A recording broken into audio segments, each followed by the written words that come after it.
O centro da cidade, para mim, é onde a cidade pulsa. Se você me perguntar qual é a associação com a palavra centro da cidade, eu sempre vou pensar ali na Praça 15, hoje na Praça da Catedral, aquele pedaço ali onde tem o Pinguim ali. Para mim, o centro da cidade é ali, é o que foi construído no quadrilátero original do patrimônio de São Sebastião. Eu sempre me senti atraída pelo centro, porque o centro, ele pulsa. É o coração da cidade. O centro da cidade é um espaço onde a gente se encontra, onde há possibilidade de trocas, é um espaço onde você vê as coisas acontecendo, é um espaço de possibilidades. Eu ainda acredito que o centro da cidade é o espaço principal de sociabilidade. Eu sempre gostei de morar no centro. Não gosto de morar afastado da cidade, gosto de vida. O centro é vida.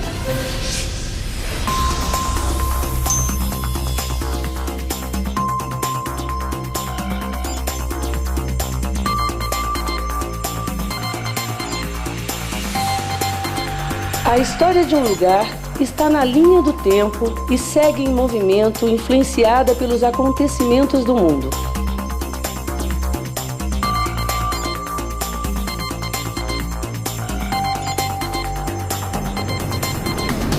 No começo, o que hoje é a cidade de Ribeirão Preto era somente um lugarejo, um espaço entre uma fazenda e outra.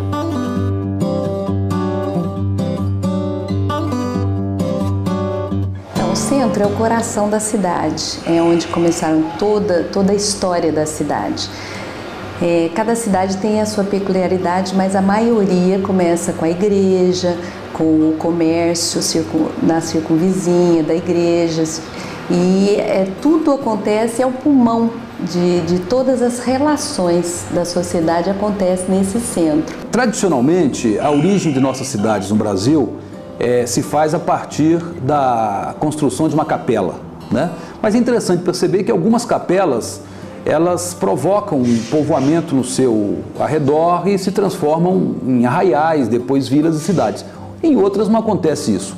Com Ribeirão Preto aconteceu. Formação da cidade de Ribeirão Preto, formação inicial, foi em torno do patrimônio da igreja, que era uma área delimitada na área central, que seria hoje o correspondente à Praça 15, e 3 ruas para cima, 3 para baixo.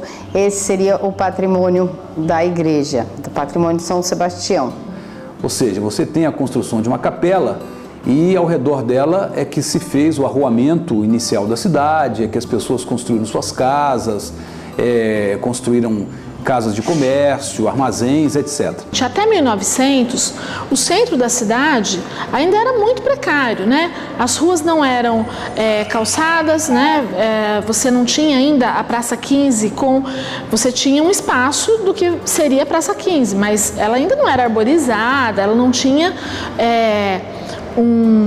uma ornamentação que a caracterizasse como praça. E de fato, as várias reformas, as várias intervenções que ela sofre, e uma muito interessante eu não me recordo se era um advogado, mas ele pessoalmente vai e faz uma reforma na tentativa de criar condições paisagísticas importantes para aquele espaço que ainda era um terreiro.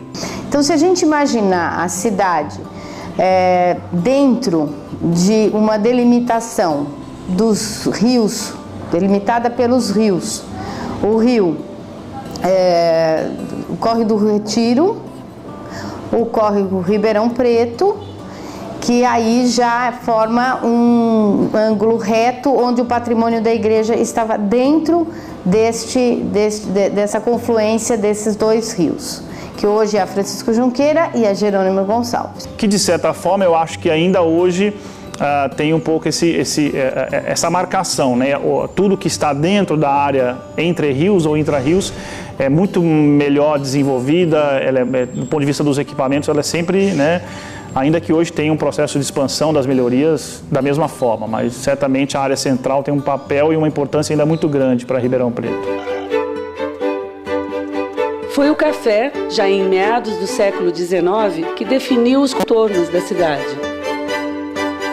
Esse café chegou em Ribeirão Preto, a gente pode colocar a década de 1860, foi pontuando aqui as fazendas, começa a ser cultivado.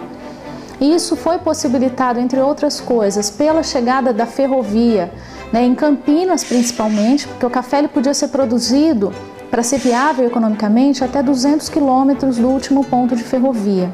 A partir de meados do século XIX, a expansão cafeeira vem da região do Rio de Janeiro para a região de Campinas, né? Ela vai fazendo esse percurso, e da região de Campinas para Ribeirão Preto. Grande parte da riqueza do café não ficou aqui em Ribeirão Preto, né? Isso aí foi para pagar os empréstimos dos bancos internacionais que financiavam a produção. Isso foi, né, parar em outros negócios que os grandes cafeicultores tinham fora de Ribeirão Preto. Mas uma parte, né, dessa imensa riqueza permaneceu sim aqui na cidade. E aí nós podemos ver os casarões, né, da época do café, alguns ainda resistem ao tempo e à ação humana, que estão localizados na região central. O café ele gera riqueza. Essa riqueza ela não é só reinvestida na ampliação da cafeicultura, ela extravasa. Ela extravasa o que?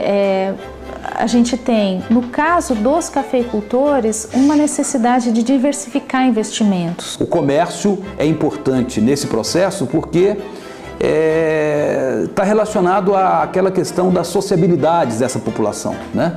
A população precisa não só naquele momento de atendimento religioso, mas precisa também comprar gêneros, comprar secos e molhados, ferragens. Então os nossos primeiros comerciantes que se instalaram aí no Arraial e depois Vila de São Sebastião do Ribeirão Preto, vendiam exatamente esses produtos de consumo mais imediato por uma população eminentemente rural. Do campo às atividades urbanas, do plantio ao comércio, a Força Braçal de Ribeirão Preto contou em especial com o trabalho dos escravos e dos imigrantes. Então a gente tem, nesse período, já a cafeicultura chegando aqui. A cafeicultura chega e já começa aquela abertura de fazendas. Muitos são próprios fazendeiros aqui, pequenos sitiantes, que acabam deixando as atividades de criação de gado, de criação de pequenos animais, e deixando aquilo mais de lado e começando a investir na cafeicultura. E existiam esses 857 escravos aqui. Então, no começo da cafeicultura em Ribeirão Preto, a gente tem aí cerca de 15% da população formada por escravos. E esse momento da expansão cafeeira coincide com o momento da penetração do capitalismo nas relações do campo na Itália. Isso provocou uma crise enorme na Itália, uma crise econômica muito grave. Pequenos proprietários não conseguiam pagar os impostos referentes à posse da terra, e tanto pequenos proprietários quanto os seus empregados, né, aqueles que trabalhavam para os pequenos proprietários, acabaram empobrecendo muito, e aí a opção passou a ser a imigração. Meu pai era nativo da Calábria, da aldeia de Aprigliano. Veio para o Brasil ainda com 12 anos de idade, sozinho, somente acompanhado por um cunhado, e desembarcou no Rio de Janeiro. Isso em 1896. Aí você tem a força do trabalhador europeu, que vem incrementar essa produção de café em toda a região. Você tem também a chegada dos grandes capitalistas que acumularam fortuna em outras regiões e vieram para cá, compraram terras e vão desenvolver a grande plantation de café. Vem muitos italianos, que são a maioria, vem muitos espanhóis, portugueses, alemães, sírios, libaneses. Então é um momento de grande imigração para o Brasil. Os italianos que chegam, eles também não só vão trabalhar nas fazendas de café, mas serão também empregados, né, em outras atividades econômicas de diversos ofícios, casas de comércio. Muitos instalarão suas próprias casas de comércio. O centro foi o marco inicial de Ribeirão Preto e sua concepção geográfica se deu ao longo do tempo com a expansão. Primeiro proposta pelo Núcleo Antônio Prado e depois pela urbanização recorrente do crescimento populacional. O café fez com que as atividades urbanas crescessem junto com ele. Tá? O café precisava disso, o café precisava que houvesse uma pequena indústria, uma manufatura, produção de massas, produção de móveis, tecidos. Ele precisava das casas comerciais, ele precisava das secos e molhados.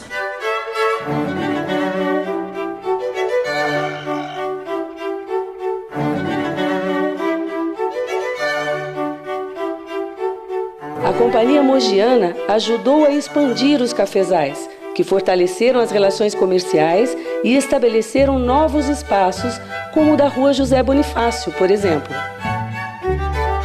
Se a gente pegar os primeiros mapas que nós temos à disposição de pesquisa, você não tinha a José Bonifácio nesses mapas. O primeiro mapa, me parece, me falha a memória, que vai surgir, aparecer a Rua José Bonifácio, já é por volta de 1910, 1920, né, que se aparece aí a definição de a existência de uma rua após a retificação do córrego Ribeirão Preto. As primeiras construções são misto entre depósitos, né, grandes galpões, residenciais, alguns comércios e hotéis, para servir especialmente a estação ferroviária, né? Todo mundo que chegava a Ribeirão, o primeiro local de contato real físico, visual seria Jerônimo Gonçalves, né?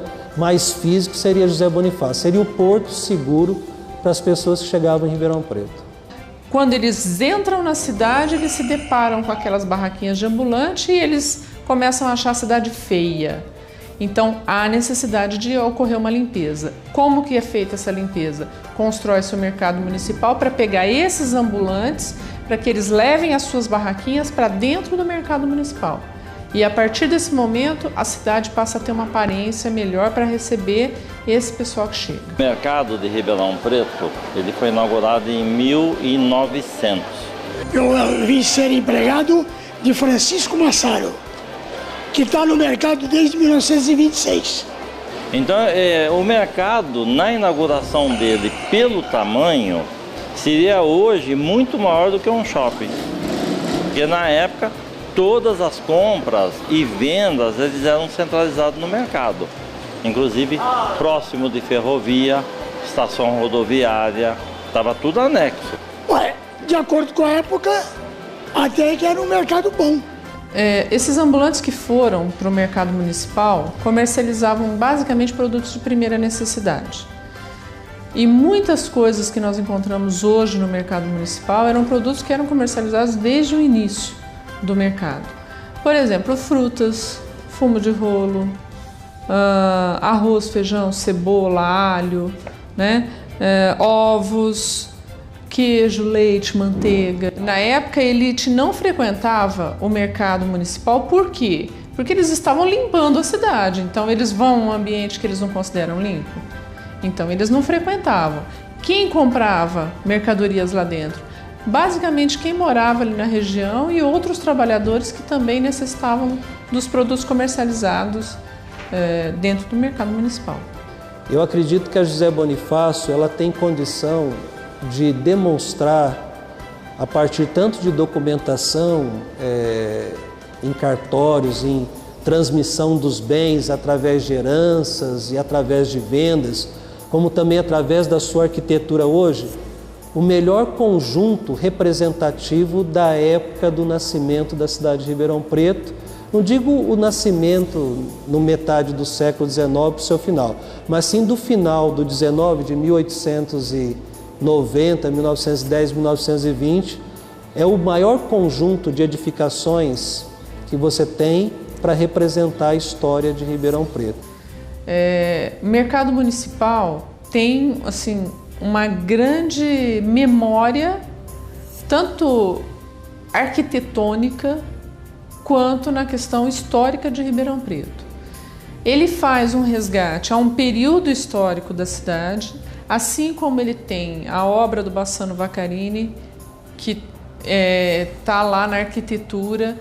A própria arquitetura do mercado municipal é uma arquitetura que era inovadora para a época, né? A forma como foi construído o telhado, toda a instalação elétrica que foi feita na época, as adaptações que foram feitas por questões de segurança ao longo de todo esse tempo, tudo isso mostra para a gente o que foi Ribeirão Preto desde o início do século passado, do século XX, até hoje. Em 49, a rua era paralelepípeda ainda, e duas mãos. Não tinha mão de direção. Depois, com o tempo, puseram asfalto e puseram mão de direção também. Eu abri a loja dia 6 de outubro de 47.